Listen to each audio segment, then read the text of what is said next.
Now, in this one, we want to look at the idea at when our curve is stationary. So we've got a curve, it's been graphed.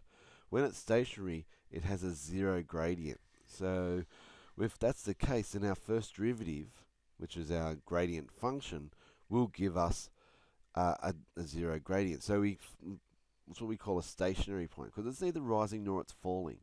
So a stationary point, uh, we get by getting the first derivative, so x squared plus 5x plus 6 derives to 2x plus 5.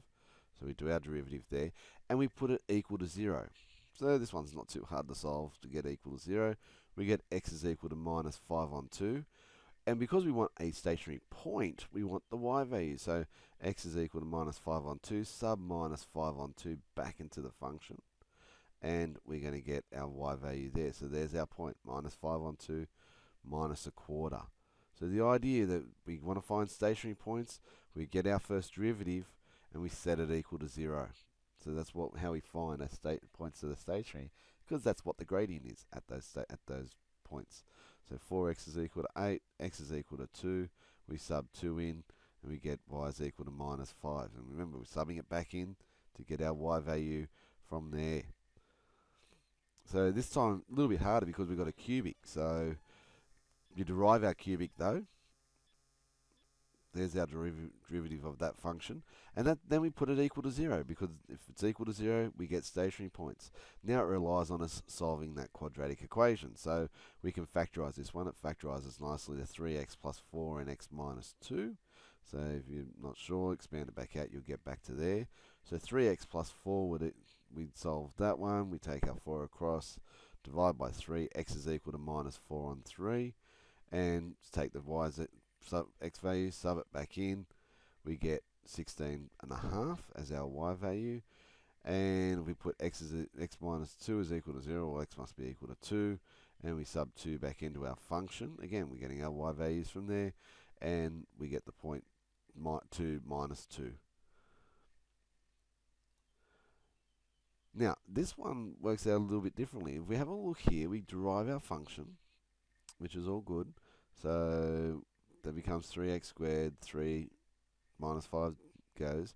And that we can factorize that and say, well, 3x squared plus 1. Now, if we set the first derivative equal to 0, so we put it equal to 0, then basically what we need is x squared plus 1 is equal to 0, which means x squared is equal to minus 1. Now, you should be looking at that going, wait on, we can't do that exactly, which means there's no stationary points on that function. So sometimes curves do that. They don't turn. They don't change they don't turn the direction in which they travel. So in this case, it's going to have a positive gradient because of the x squared. 3x squared plus 3 will always be greater than 0. So that's always going to be positive. So the curve's always rising. This one never turns and goes negative or stops at any point in time. So, and that's okay. Curves do that sometimes, but that's how we can show that there's no stationary points. We can't get a value for x when we get the first derivative and set it equal to 0. So cubic this time again. So we derive x cubed becomes 3x squared, 4x squared equals 8, and minus 3x becomes minus 3.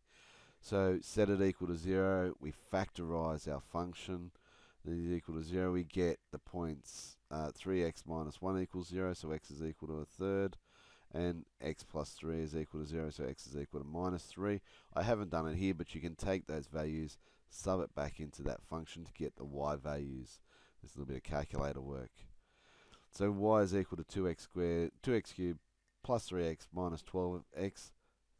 There's another cubic, so we differentiate 2x cubed becomes 6x squared, 3x squared becomes 6x, minus 12x becomes minus 12, and when we have to factorize this one, so factorize the 6 out first, x squared plus x minus 2, factorizes down to that one, so x would equal minus 2 from that, x is equal to 1 from that part, and then again we can take our values, we can sub it back in there to get our y values.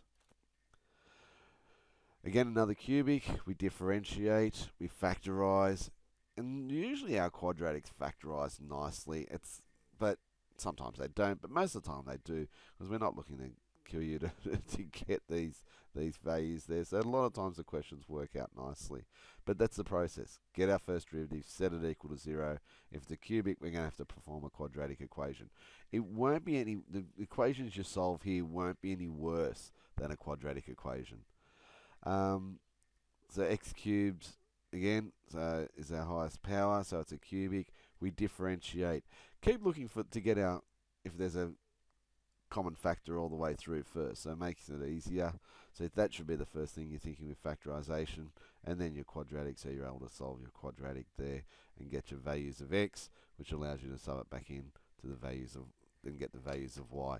So that's what you're looking at for geometrical applications of calculus to start off at the moment, is finding where stationary points exist. And we're going to do this right the way through, and it has more implications as we go through with other problems.